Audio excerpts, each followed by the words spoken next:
Meus queridos irmãos, que a paz do Senhor Jesus Cristo esteja sobre as nossas vidas. Amém. Louvamos a Deus por mais essa manhã, onde juntos podemos nos reunir e meditar mais uma vez nas palavras daquele que tem a vida eterna.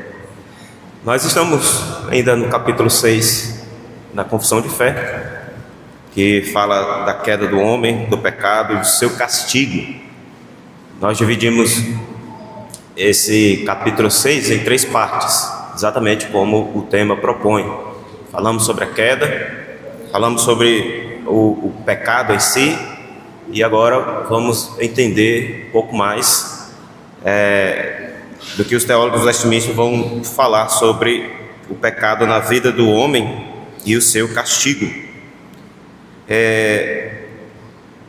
Nós vamos entrar nos 2 últimos artigos deste capítulo 6. Se você tem um exemplar aí da Confissão de Fé, mantenha.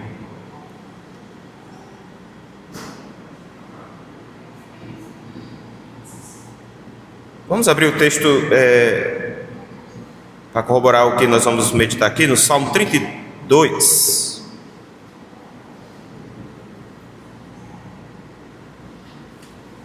O Salmo 32, apenas o verso 5 desse salmo.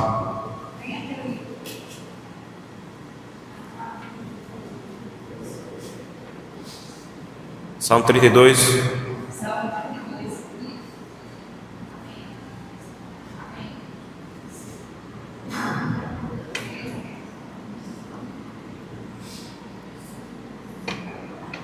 Vamos ler junto esse versículo? Verso 5: Confessei o meu pecado e a minha iniquidade não mais ocultei. Disse: confessarei ao Senhor as minhas transgressões, e tu perdoaste a iniquidade do meu pecado. Amém. Bom, nós ainda estamos vendo as consequências da queda de Adão na humanidade. A gente já tratou da queda especificamente, o pecado, aquele que ficou conhecido como pecado original. Falamos da transmissão desse pecado, ou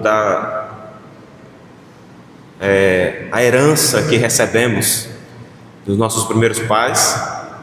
E esse pecado atinge a várias esferas, a humanidade em geral, toda a posteridade de Adão, atinge o mundo, e nós vimos o quão isso afetou todas as partes do homem, tá?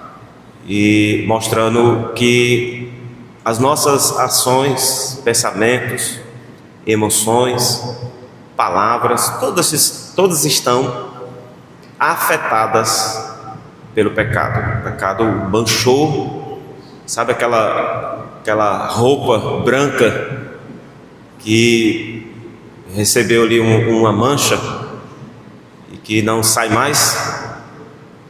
Uma vez eu ganhei uma camisa preta e eu gostava muito dela. A Kézia até brigava comigo para me trocar. Veste outra camisa, menino. E para onde eu ia era essa camisa.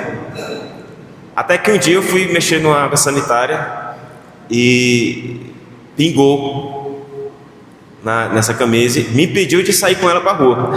Eu continuo usando ela em casa, mas ela ficou manchada e não teve jeito, não deu mais para usar. O pecado, ele fez isso com as nossas vidas, nos manchou, né? Nós vimos isso, quanto nós estamos caídos. Todas as nossas vontades, elas estão manchadas. E somente Cristo Jesus, pelo seu sangue, que nos purifica de todo pecado, é capaz de nos fazer um novo, né? Um novo homem. Não mais aquela velha roupa, mas uma nova, que está agora sobre a vida daqueles que creem. Mas o ponto que a gente quer meditar nessa manhã é que mesmo aqueles que receberam uma nova vida, mesmo aqueles que estão com uma nova veste, eles também estão sujeitos ao pecado.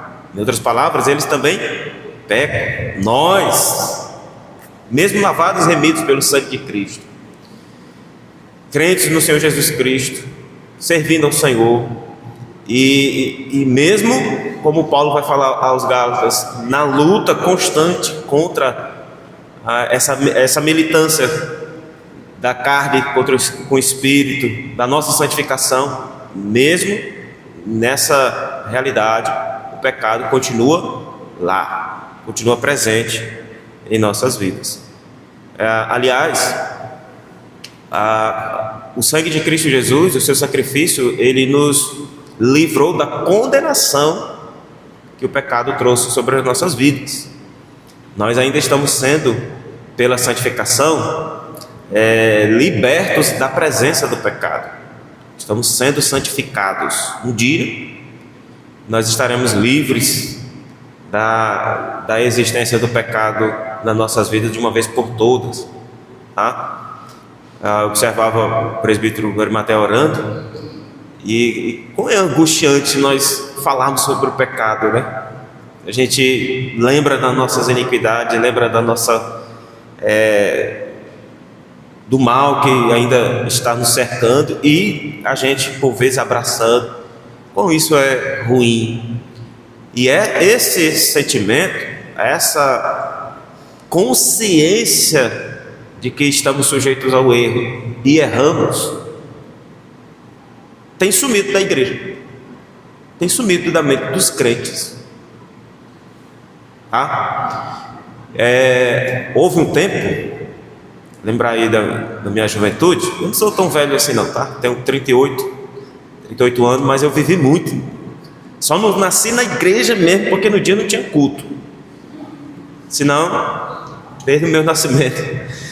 Mas houve um tempo onde a gente via muito entre os jovens um abandono da fé para abraçar os prazeres, abraçar o pecado, a ganância e tudo mais. E era conhecido no meio cristão, quando acontecia isso, fulano desviou, né? Fulano está desviado. E aí alguns tempo passava, o Senhor agia no coração, ou alguma coisa acontecia, e aí retornava para a fé. A gente não vê isso mais hoje. Você já observou? Esse termo até se perdeu. Ninguém fala mais que fulano desviou. Por quê? Porque nós estamos cada vez mais nos acostumando com a vida em pecado. Nós estamos fazendo o contrário do que o salmista diz aqui, né? Confessei o meu pecado e a minha iniquidade não mais ocultei. Nós estamos ocultando o nosso pecado e nos calando diante dele. Esse é o tempo. A era moderna trouxe isso. Ninguém tem direito de falar nada sobre a minha vida, ninguém tem direito de opinar sobre mim, a igreja não tem que exercer disciplina, o povo tem que cuidar da sua vida, cada um tem que cuidar do seu, eu e Deus prestaremos conta. E por vezes, quando a liderança da igreja, o conselho, os presbíteros vão se reunir e tratar com indivíduos a fim de restaurá-lo, a fim de ajudá-lo a entender o seu mau caminho, isso é recebido com certa relutância, exatamente, ao ponto, na história já dessa igreja, os presbíteros são prova de ter gente que abandonou a igreja para não se submeter à disciplina, prefiro sair, e saíram. Isso não, a gente se espanta por isso, mas ao mesmo tempo a gente vê o quanto Deus está cumprindo sua palavra, né? Quando o apóstolo João vai dizer, saíram porque não eram dos nossos, porque se fosse dos nossos, estavam lá. Os verdadeiros filhos de Deus, eles entendem que o chamado do Senhor também inclui o abandono do pecado. Então, nós não vemos isso mais no nosso tempo, porque as pessoas estão se acostumando com o seu pecado. Elas estão vindo para os cultos, carregando suas Bíblias e ainda alimentando o pecado oculto. Oculto aos homens, mas não a Deus. E estão vivendo em iniquidade, no lamaçal, nas trevas, distantes de Deus, enganando a si mesmo, vivendo uma mentira. Mal sabem eles, e alguns até sabem, o abismo que está diante de si, as profundezas que é, e a angústia, a dor e o sofrimento que é, as trevas que aguardam para aquele que não confessa e abandona o seu pecado e se arrepende e se volta para Deus. Quando a gente olha para a obra da cruz, ela deve nos constranger de tal maneira e o nosso coração ser tomado de tal maneira ao ponto de dizer: eu não quero mais viver essa vida. Isso está me destruindo, isso está acabando comigo, está acabando com meus relacionamentos, está me afastando das pessoas, me afastando de Deus. Porque a obra da cruz ela nos fala de reconciliação, fala de amor, fala de entrega, fala de sacrifício no meu lugar. E é incrível como isso tem feito com que muitos não sejam quebrantados. Mais uma vez, só prova que Deus sempre esteve certo. Quando disse a Isaías: você vai pregar, mas eles não vão te ouvir, eles não vão atender a tua voz, mas pregue, porque essa pregação também tem esse objetivo: afastar o joio, espantar as trevas. Por isso, meus irmãos, os teólogos do Westminster, quando falaram do pecado, eles olharam também para a igreja. Eles não estavam falando só dos ímpios lá fora, eles também olharam para a igreja, para os crentes, olharam para si mesmo, como os teólogos do Westminster eram, na sua maioria, pastores, puritanos, homens que buscavam com zelo viver de modo digno e aceitável do Senhor. Por isso nós não poderíamos deixar de passar a leitura desse texto e também nos lembrar que falhamos, que pecamos. Mas se confessarmos os nossos pecados, nós temos em Cristo Jesus um advogado diante do Pai. E Ele, o Pai, é fiel e justo para nos perdoar os pecados, tendo confessado e tendo entendido a gravidade disso e se arrependido. A gente precisa, certo pregador, um teólogo escrevendo um livro para pastores, e ele dizia que a gente precisa de mais profetas como João Batista, que tenham coragem de gritar no púlpito: raça de víboras. Porque hoje até isso tem se perdido. Até mesmo entre os líderes, entre os pastores, há um cuidado de não ofender, de não espantar. O que os visitantes vão pensar, o que o irmão fulano, que a gente sabe que está com alguma situação, ou a irmã ciclana que está precisando de ser corrigida, o que não vai querer vir mais. Que não venha. Se é preferível se manter no pecado, que não venha, para que a igreja se mantenha pura. Mas se há um arrependimento no seu coração, pois venha e ouça o chamado ao arrependimento, se humilhe e faça como o salmista: confessei-te o meu pecado e a minha iniquidade não mais ocultei.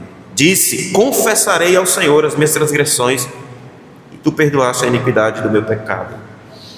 Faça isso na certeza de que é um Deus de graça e misericórdia que perdoa. Nós temos aqui como consequência da queda, os teólogos do Westminster respondendo as seguintes questões a respeito dos crentes: pode alguém estar unido a Cristo e ainda ser afetado por nossa história com Adão? Ou é possível ser um cristão e ainda ser um pecador? A confissão de fé, por meio dos teólogos, vão dizer que sim. E aí, o quinto artigo aí, do capítulo 6 da confissão, ele vai falar exatamente da persistência do pecado na vida dos crentes. Olha o que ele diz, você tem aí, acompanhe. Essa corrupção da natureza persiste durante esta vida, não na outra, durante esta vida, naqueles que são regenerados. E embora seja ela perdoada e mortificada por Cristo, todavia, tanto ela como os seus impulsos são real e propriamente pecado. Essa palavra real é importante porque ela vai nos lembrar da nossa condição. O pecado original nos lembra da nossa ligação, né? Ou a herança que recebemos dos nossos pais. Nosso representante federal, ali Adão, então o pecado original. Essa corrupção dentro de nós tem a ver com o pecado original. Mas enquanto ela está aqui dentro, e sendo reprimida, evitada, e fugindo, e orando, e se consagrando, e santificando, amém? Mas uma vez que essa corrupção interior, fruto do pecado original, dentro dos nossos corações, passa à prática, esse pecado se torna real. É o meu pecado também. É a minha iniquidade. Isso que o salmista vai dizer: confessei-te o meu pecado. Tá? Por isso, os teólogos estão dizendo aqui que essa corrupção, ela persiste, ela ainda está presente nesta vida, nessa que nós recebemos. Desta vida, os textos que ele vai descrever faz referência à nova vida em Cristo. Aqueles que foram regenerados, tá? Mortos para o pecado e ressuscitados com Cristo para uma nova vida com Ele. Esta vida, a corrupção da natureza persiste lá, naqueles que são regenerados. Embora perdoada e mortificada por Cristo, tanto ela como seus impulsos reais são reais. Eles existem, eles estão aí. Quando um viciado em qualquer coisa, ele vai procurar ajuda, a primeira necessidade dele que precisa ser suprida é ele reconhecer o seu vício. Qualquer profissional da área de saúde, ele vai fazer isso primeiro. Você precisa reconhecer o seu vício. Você precisa reconhecer que isso está te afetando, está te matando, está te destruindo, está acabando com você. O crente, ele é levado a fazer isso, a confessar o seu pecado, tendo reconhecido que ele existe, ele é real. Você está pecando, você está praticando ele, você não só tem a possibilidade de pecar por conta da corrupção original, você peca. Então, essa corrupção da natureza, ela persiste naqueles que são regenerados. O crente é chamado de santo na Bíblia, porque em Cristo eles foram purificados e vive agora um povo lavado e remido pelo sangue do Senhor. Mas não significa santidade no sentido de isenção de pecado, de tropeço.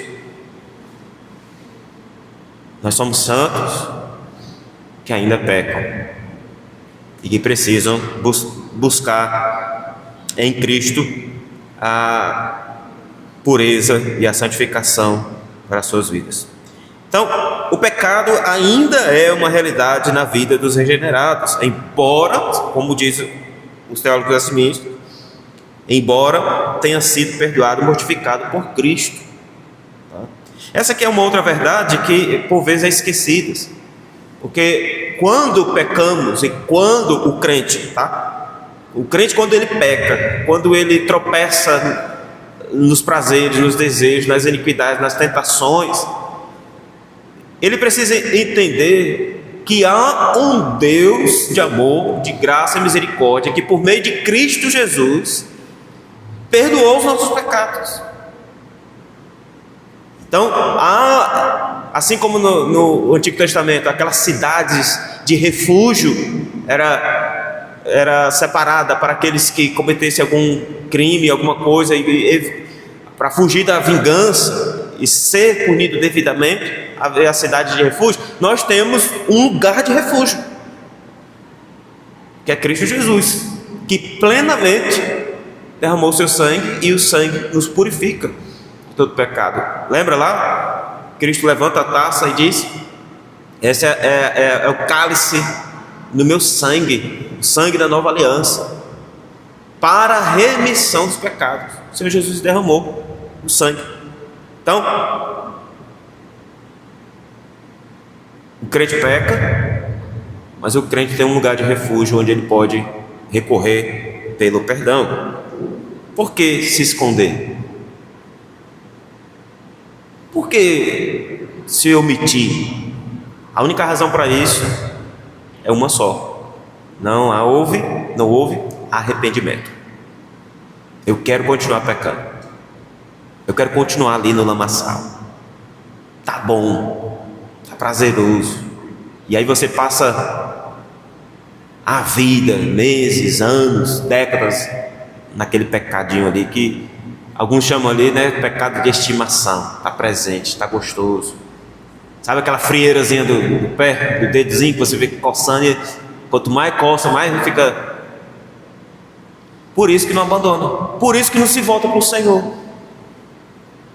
Veja, vamos abrir alguns textos. O que aconteceu com os crentes em Jesus? 2 Coríntios 5,17, um texto clássico quando vai falar da nossa nova vida. A segunda carta de Paulo aos Coríntios, verso 5.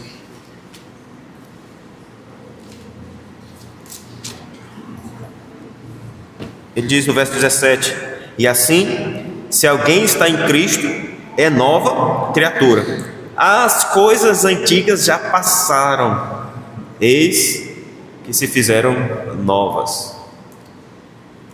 A gente sempre lê esse texto, e a primeira parte do texto é a que fica guardada em nossa mente. Se alguém está em Cristo, é nova criatura, glória a Deus, aleluia. E aí as coisas antigas? Está lá na bagagem, você levando ainda. Não, vai que eu preciso. Você vai precisar, porque a sua carne, se não foi tratada e você não reconheceu, você vai. Aí o Paulo está dizendo que essa vida em Cristo, ela é uma vida diferente da anterior. Então tudo que estava relacionado à vida antiga precisa passar, precisa ser deixada, precisa ser abandonada. E aí outras ações, outros pensamentos, outras formas de agir, outra maneira de lidar com os nossos impulsos, com as outras pessoas, com os relacionamentos interpessoais, passam a existir na vida desse novo crente em Jesus. Então, é importante dizer que não devemos supor que o crente tenha duas personalidades, seja duas pessoas. O velho e o novo estão lá. Não, ou é um ou é o outro.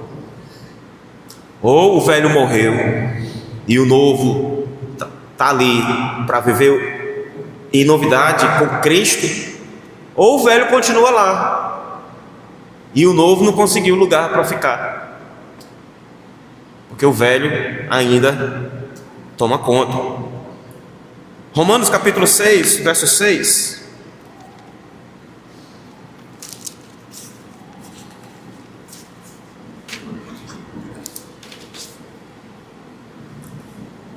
Vai dizer assim, Paulo: sabendo isto, que foi crucificado com ele o nosso velho homem, para que o corpo do pecado seja destruído, e não sirvamos o pecado como escravos. Veja, meus irmãos, como que isso vai ser verdade naquele que diz que está em Cristo e continua vivendo como o velho homem, aquele que deveria estar morto.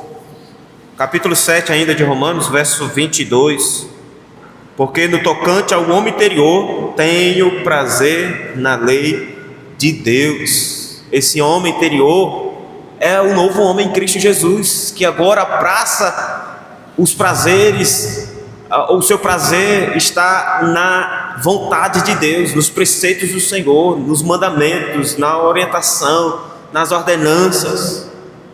São palavras que vão falar do mesmo sentido, do mesmo significado. Para viver essa novidade de vida, não é mais segundo as normas e os preceitos do velho homem, mas segundo a vida daquele de quem recebemos a nova vida. Colossenses capítulo 3, verso 9 ao verso 10.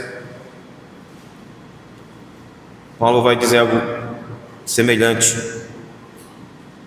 não mintais uns aos outros, uma vez que vos despistes do velho homem com os seus feitos, e vos revistais do novo homem, que se refaz para o pleno conhecimento, segundo a imagem daquele que o criou.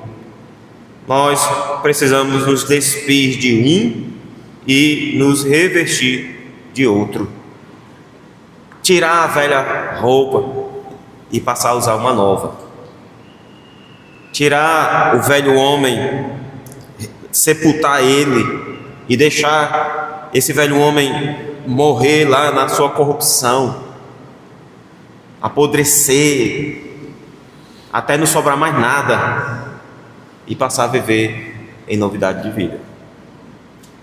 Essa corrupção e seus impulsos, os teólogos vão dizer que elas são real e propriamente pecado. Não é uma... A gente até usa um termo, né? O pecado da vida do crente é um acidente, né? A gente precisa dar nome aos bois de maneira correta. O pecado da vida do crente é um pecado. É fruto de uma natureza caída, sim, da corrupção que está lá dentro. Mas nós não devemos pensar também numa vida, essa nova vida em Cristo, como se fosse ela já perfeita na sua totalidade, um perfeccionismo. É isso que muitas igrejas buscam e tem falhado, porque estão tentando buscar uma perfeição ainda nessa vida. Aí o que eles fazem? Não use a roupa tal, não use o brinco tal, não use o cabelo da altura tal. Essa semana mandaram um vídeo para mim de uma conferência entre uns pastores aí de uma denominação, e o pastor estava repreendendo os obreiros que estavam usando barba. E deu até alguns textos lá dizendo que não pode, tem que passar navalha. Então usar barba é pecado, então tire a barba. Aí eu, rapaz, eu estou rodado. Eu tiro a barba de manhã, de tarde ela já está lá. Então, o que eles estão fazendo com isso? Eles estão de maneira legalista, tentando evitar um pecado que na verdade o Senhor Jesus Cristo aí, bora tratar dentro. Não são essas coisas aí não. Então nós não defendemos um perfeccionismo ainda nessa vida, embora nós vamos encontrar textos das Escrituras que em Cristo nós fomos aperfeiçoados, nós temos que estar naquele que é perfeito, para que nesse estado de perfeição também sirvamos ao Senhor. Ok, porque a Bíblia vai se referir nesses termos, falando desse processo da santificação. É isso que ela está mostrando, que vai nos tornar cada vez mais semelhante a Cristo, que é perfeito e nos aperfeiçoa. Mas veja, 1 João capítulo 1, a primeira carta do apóstolo João, capítulo 1, verso 8.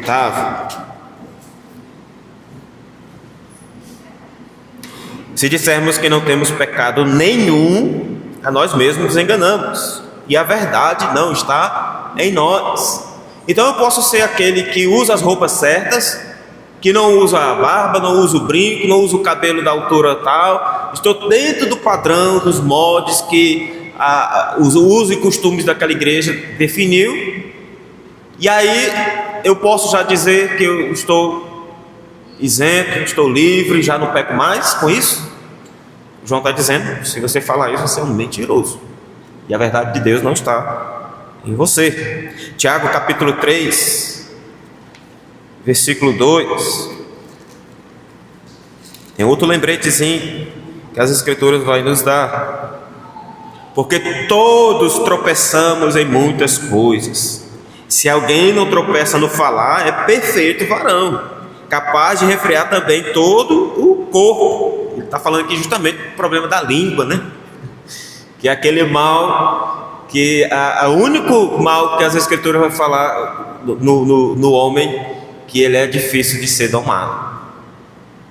Então, se alguém, já que você está dizendo que não tem pecado, então você não tropeça no falar. Você é um homem de palavras santas, de palavras certas, de boas palavras que trazem edificação, só isso.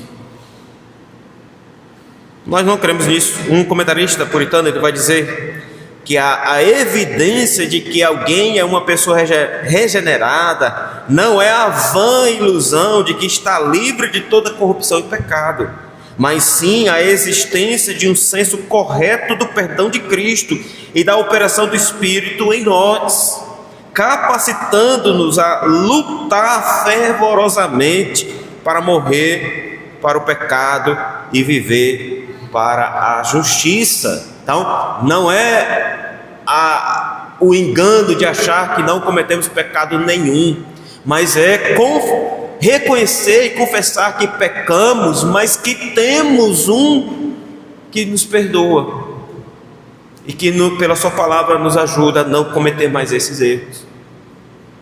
Tá? Vou contar dois testemunhos. Certa feita, um pastor muito querido, o pastor José Antônio, ele hoje está ali na Serra Pelada, e ele, quando convertido, veio para a igreja, teve todo o processo ali, e muito cedo já o Senhor o chamou para o ministério e começou a trabalhar.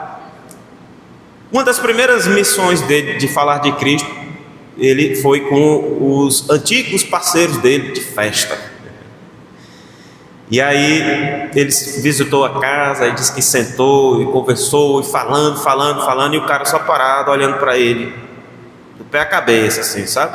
Como que fazendo toda aquela, julgando ele, né? Aí olhando, e quando o pastor terminou de falar, ele esperou que ele falasse alguma coisa. Rapaz, quer dizer que tu é crente agora, é? Onde, meu? Eu te conhecia, menino. Tu era assim, tu era. E o pastor baixou a cabeça e ficou. Tá. Lembra aquele. Pois é, rapaz. Nem que eu conversa para mim, não. Aí ele falou: realmente, eu era assim. Realmente, eu fiz tudo isso junto com você, junto com meus outros amigos. Fiz outras que vocês não sabem. Mas foi exatamente por isso que eu recorri a Cristo. Porque se eu não tivesse alguém que me ajudasse a sair dessa vida e me perdoasse, eu não estaria aqui tentando mostrar para você um caminho de salvação. Hoje eu ainda luto contra os desejos, contra as paixões, contra o pecado.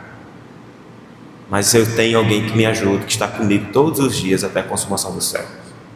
E foi assim que ele convenceu aquele jovem, aquele amigo dele, de que de fato houve uma transformação na sua vida. O outro triste testemunho já foi me envolvendo. Eu fui visitar os pais de um adolescente certa vez, e a intenção era tentar trazer os pais para a igreja. E fui lá visitar. O ruim é que nessa visita foi mais reveladora do que tudo, né? E aí estou lá falando de Jesus, falando da igreja, falando de como é que funciona o trabalho da igreja, como é que funciona tudo. Daqui a pouco o pai olhou para si: pastor, o senhor pode parar por aí, porque eu não tenho condições de ser crente na igreja igual essa minha filha aí, não. Ó, essa menina, meu Deus. Já tem que levar para a disciplina a menina. Eu vim aqui evangelizar. Ó, não, passei igual essa menina lá na igreja. Não, eu prefiro ficar aqui na minha vida, não sei o que e tal. Aí eu, e agora, Senhor? Porque ou eu falo com a menina, falo com ele. Aí eu virei para ele assim: é verdade, Senhor, não tem condições de ser crente igual essa sua filha que o Senhor disse aí. E eu estou surpreso também. Mas nós vamos ajudá-la, nós vamos chamá-la, vamos tratar, vamos ver se o Senhor salva a alma dessa pobre pecadora. Mas eu vim aqui chamar o Senhor para conhecer Cristo e ter uma vida transformada, para o Senhor não ser como ela. E o Senhor, como pai, o Senhor vai dar o exemplo 2 vezes para ela: como um filho de Deus, com a sua nova vida, e como pai, tendo que você tem autoridade, ela mora com o Senhor, chamando para sentar à mesa, fazer o culto, orar junto, impedindo que ela cometa essas coisas que o Senhor disse que quando ela sai, ela faz. Eu vim aqui chamar o Senhor para fazer diferente, para o Senhor não repetir os mesmos erros dela. E que bom que Deus permitiu que o Senhor enxergasse os erros dela, para que o Senhor não venha imitar os erros dela. Já basta os seus próprios erros, já basta os seus próprios pecados. Para que o Senhor ainda quer aprender os dela, né? E foi assim que eu convenci ele a ir para a igreja. Não sei o que aconteceu depois, que logo eu não tive mais contato, mas eu pude mostrar para ele que você não deve imitar os erros dos outros, mas também deve evitar os seus. Deve abandonar os seus, deixar de lado, sabendo o caminho de como fazer isso, que é em Cristo. Nós também não cremos naquilo que os teólogos se depararam ainda na época da confecção da reforma, da confissão de fé. Eles também levantaram documentos contra o antinomianismo. Que é isso? É uma palavra grega, são 2 palavras em uma só: anti, contra, e nomos, que é lei, ou contra a lei, né? Essa é uma doutrina teológica abraçada por alguns já naquela época, que afirmava que para os cristãos as leis morais, essas leis que Deus deu ali no Decálogo, os mandamentos, elas não são mais obrigatórias depois da salvação pela graça. Você não precisa mais seguir preceito nenhum da lei, porque o Senhor, Ele já perdoou todos os pecados. Pode viver sua vida tranquilo, não tem mais muro, não tem mais barreira, não tem mais cerco, não tem mais nada. Viva, o Senhor vai te perdoar, independente da sua vida que você faz. Tem uma verdade nisso, de que o Senhor sim perdoa os nossos pecados. Toda vez que nós oramos e confessamos os nossos pecados, só há um pecado que é imperdoável, que é exatamente aquele que envolve a nossa incredulidade, a dureza do coração. Se não cremos, se não somos quebrantados, nós não vamos confessar, nós não vamos crer na obra de Cristo, nós não vamos crer na obra do Espírito Santo, nós não vamos crer em Deus, não vamos crer em nada. E isso vai servir para a nossa perdição. Então João vai dizer que a pessoa que pensa dessa forma, a pessoa que fala dessa forma, blasfema dessa forma, você não tem que nem orar por ela, porque já está perdido. Não tem caminho de restauração para essa pessoa. É nesse ponto. Mas para aquele arrependido que confessa o seu pecado, sim. Mas como que ele vai viver agora? O que é que vai reger a sua nova vida, se não a própria lei do Senhor? O Senhor cumpriu a lei não para abolir a lei, mas para fazer com que ela tenha o seu cumprimento perfeito e pleno nele, porque nós éramos incapazes de cumprir a lei do Senhor.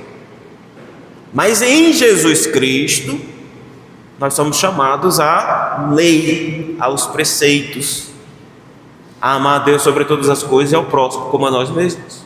E isso envolve toda a nossa adoração, toda a nossa prudência no culto, toda a nossa obediência a fazer aquilo que o Senhor nos determinou a fazer, toda a nossa relação uns com os outros, a relação com a nossa própria vida, no cuidado, no alimento espiritual, no amor sobre nós mesmos. Então, tudo isso as Escrituras vai prescrever para aqueles que estão em Cristo Jesus. Nós lemos aqui, aquele que mentia não minta mais. Por quê? Porque ele é ensinado nessa nova vida a não dar falso testemunho. Aquele que roubava, não roube mais, está lá na lei. Por quê? Porque ele é ensinado a ter prazer, ser grato ao que recebeu do Senhor, pela saúde que tem para o trabalho, ter o alimento pelo sustento das suas próprias mãos. Ele é grato ao Senhor ao ponto de trazer o seu dízimo à casa do Senhor. Ele é grato ao Senhor ao ponto de administrar corretamente os 90% que ficam com ele, cuidando da sua casa devidamente, não deixando faltar nada, ajudando, inclusive, como uma forma de gratidão ao Senhor que lhe deu condições a ajudar aqueles que também estão em necessidade. Então, o antinomianismo, ele não é abraçado pela igreja. Essa ideia de não ter uma lei, de não ter um preceito, nós estamos agora vivendo nas nossas próprias escolhas, mas guardados e amparados por Cristo em tudo. Então, atribuir o pecado apenas à velha natureza, porque quebrou a lei do Senhor, e dizer que não é responsável pelos atos dessa velha natureza, ou dessa nova natureza, porque está neste mundo ainda caído, isso aí não é uma verdade abraçada pela igreja do Senhor, tá? Então, o que a gente viu até aqui? Que mesmo os regenerados, ou seja, os verdadeiros crentes em Cristo, ainda carregam dentro de si a corrupção da natureza, o pecado original. E embora sejamos perdoados e mortificados em Cristo, o pecado ainda é real, e propriamente pecado, é pecado. Mesmo que sejam apenas os seus primeiros sinais em nosso coração, como Jesus disse, né? O adultério, ele não é só o ato em si, mas o pensar, o matar o irmão não é só ir lá e atirar ou fazer qualquer coisa contra a vida dele, mas o pensar, o ódio processado e pensado, ele também cometeu o assassinato. Nós vimos aqui então que concluímos esse primeiro ponto, que há uma batalha de desejos que continua mesmo após o Espírito de Cristo começar a habitar em nós. Ela continua ali.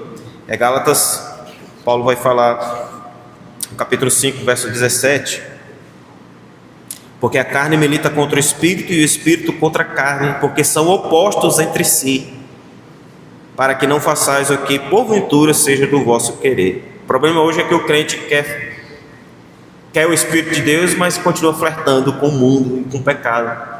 Ele quer viver nesse jugo desigual, até mesmo na sua espiritualidade. Eu quero as bênçãos do Pai, eu quero o Espírito de Deus na minha vida, eu quero Jesus. O pessoal até canta, né? Passa lá em casa, Jesus.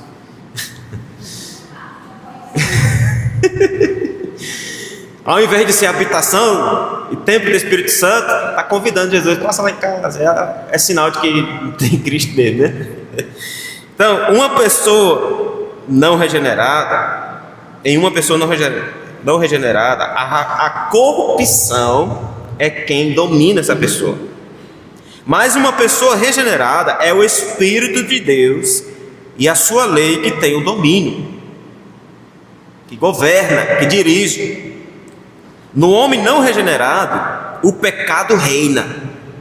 No homem regenerado, o pecado não reina, embora ainda exista lá, ainda sobreviva. A regeneração, ela não elimina imediatamente toda a corrupção. Há uma batalha constante entre a carne e o espírito. Portanto, a luta contra o pecado é parte da vida cristã, faz parte da nossa vida.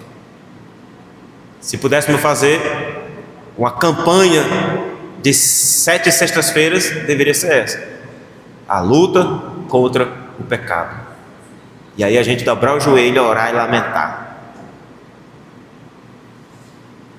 debaixo da graça do Senhor, na certeza de que temos um lugar de refúgio, de refrigério e de renovo para nossas almas. Por quê, meus irmãos? Caso isso não aconteça, aí os teólogos do Westminster vão falar no artigo 6º sobre o castigo do pecado.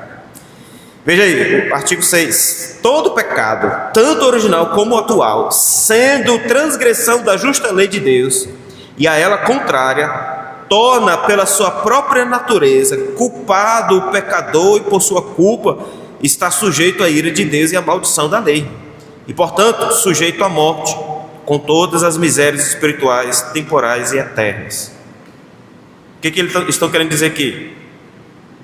É claro que todo pecado torna culpado o pecador, pois o pecado, como a Bíblia vai dizer, é a transgressão da lei de Deus, é a quebra da lei, e essa quebra da lei sempre vai trazer culpa, tá? O que está acontecendo aqui? O que eles estão mostrando? Se o cristão regenerado não abandona o seu pecado, não tem uma mente consciente de que ele ainda peca e que precisa lutar contra isso, e quando peca não busca refúgio no Senhor, isso é um indicativo de que a sua vida não foi regenerada, e aí vai trazer consequência e castigo para ele, tá? Por quê? Porque o culpado, ele está sujeito à ira de Deus e à maldição da lei, e é merecedor de castigo. Gálatas 3:10. Veja: todos quantos, pois, são das obras da lei, estão debaixo de maldição, porque está escrito: maldito todo aquele que não permanecer em todas as coisas escritas no livro da lei para praticá-las.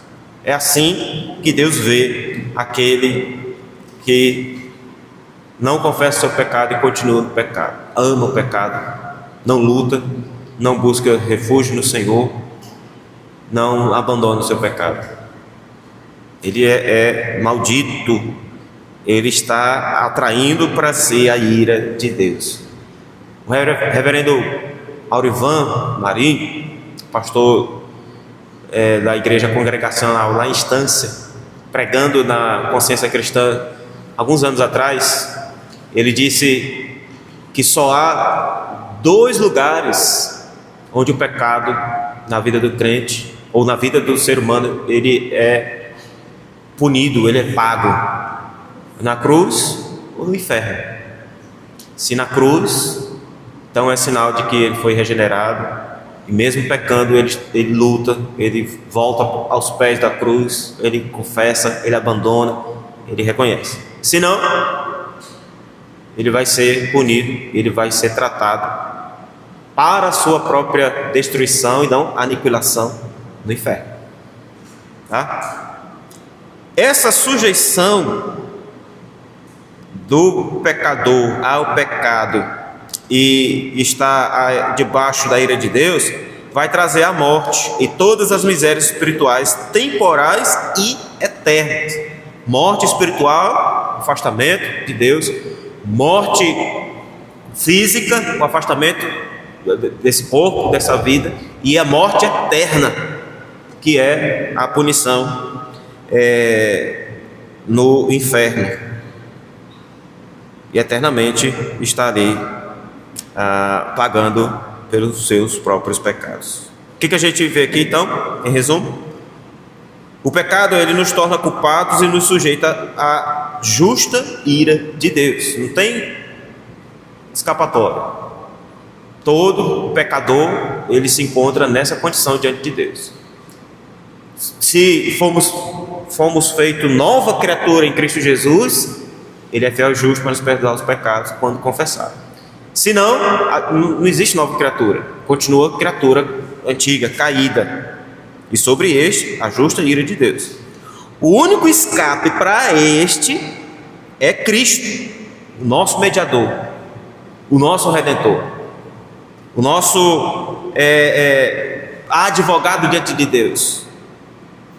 Por isso, o crente em Jesus, que confessa sua fé em Jesus, o primeiro indicativo de que de fato ele é um cristão é que quando ele pecar, ele vai correr aos pés do seu Redentor. Ele vai, não como alguém que vai lá na caixinha de promessas, deixa eu ver o que Deus tem para mim aqui hoje. Senhor, meu pastor, nada me faltará. Aleluia.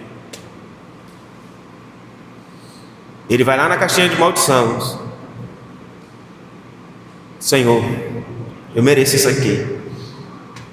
Me perdoe.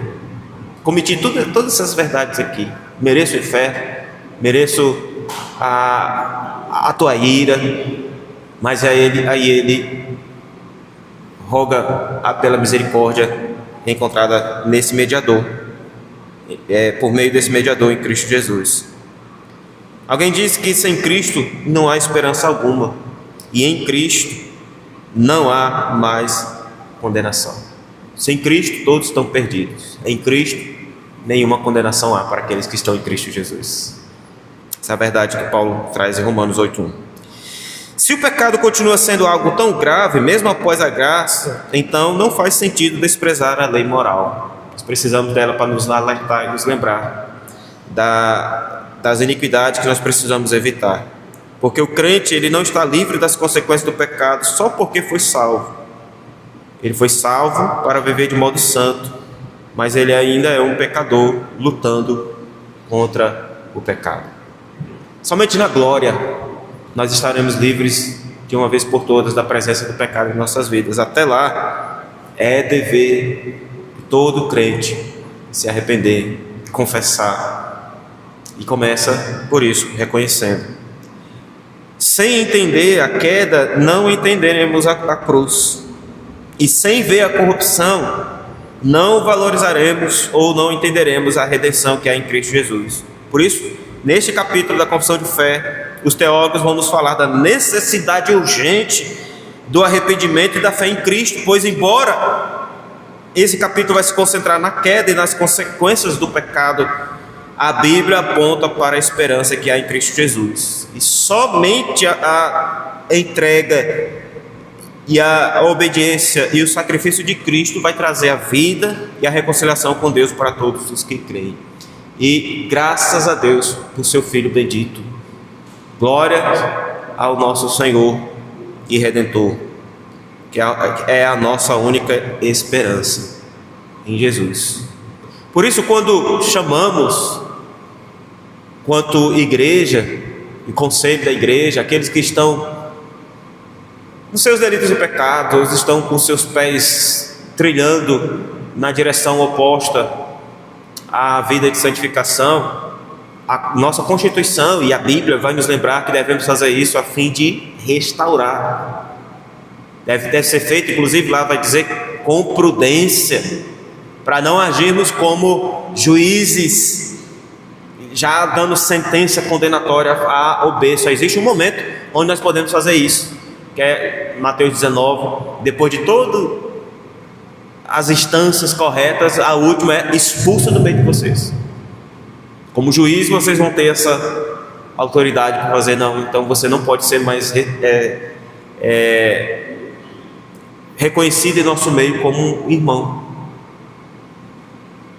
Não estamos na mesma fé. E ainda assim, esse passo, considerar gentil e publicano, lá no texto, ainda assim, o Senhor Jesus mais tarde apresenta para os seus discípulos: agora vão pelo mundo e pregam o evangelho a toda criatura. Ou seja, esse que foi expulso e considerado como gentil e publicano, que não faz parte da família da aliança, ele ainda é um alvo da pregação do evangelho. Até que Cristo venha, o evangelho deve ser pregado para ele também. Se arrependa, olhe para Cristo, abandone o seu pecado, ame a Deus e odeie o pecado. Não ame o pecado e odeie a Deus porque Ele está te punindo, está te castigando. Eu participei de um concílio uma vez que precisava disciplinar um adolescente, e ele ficou impedido durante um determinado tempo, de agir ou de trabalhar nas atividades no culto que ele tinha, foi afastado da comunhão. Os pais passaram a me odiar, junto com o concílio, porque o filho não queria saber mais de igreja. Ué, odeie o pecado que ele cometeu e ame o seu filho e repreenda, discipline. Mesmo que ele não queira, pegue pelo braço a seu filho, traga para a igreja. Ele vai ouvir as verdades do Senhor e a gente vai orar para que Deus resgate essa alma perdida. Foi para isso que Jesus Cristo veio, né? Marcos 10:45. Ele não veio para ser servido, mas para servir e dar a sua vida em resgate de muitos. Então, nossa única esperança é Jesus Cristo, o segundo Adão. Ele viveu a vida que deveríamos viver e morreu a morte que merecíamos morrer. E nossa resposta deve ser arrependimento e fé. E não há outra saída para a condenação senão correr para os braços de Cristo. O cântico Salvador Maravilhoso, ele fala sobre isso. Esse Deus que veio nos abraçar, Ele veio nos chamar, está de braços abertos para aquele que, tendo confessado o seu pecado, Ele é fiel e justo, nosso Deus e Pai, por meio de seu Filho, para nos perdoar os pecados. Então, por que fugir da presença do Senhor? Por que se ocultar das devidas consequências disso? Com coragem, com convicção e fé, nós somos levados a encarar essa realidade das nossas vidas. Pequei, e aí o texto vai dizer: confessei-te o meu pecado e a minha iniquidade não mais ocultei.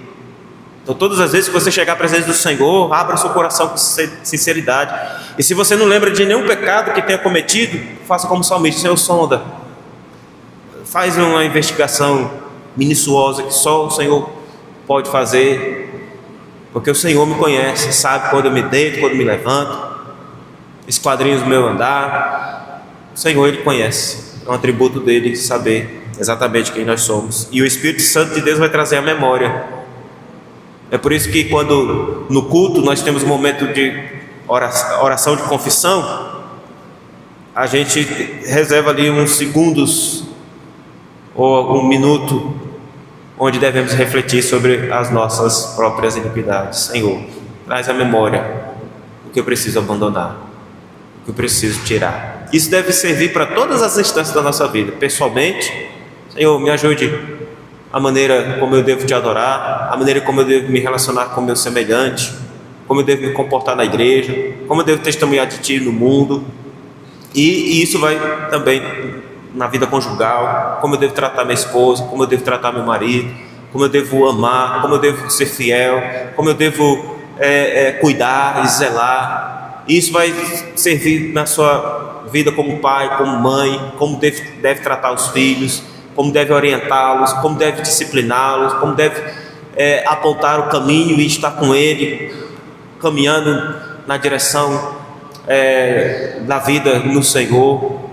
Todas as nossas áreas, e as Escrituras, elas servem como esse manual para prescrever exatamente, nos dando a receita de como viver assim. Que o Senhor abençoe nossas vidas e nos ajude a guardar essas verdades como sendo uma verdade de Deus para nossas vidas, para que não venhamos nos perder e não venhamos nos afastar do Senhor. Amém?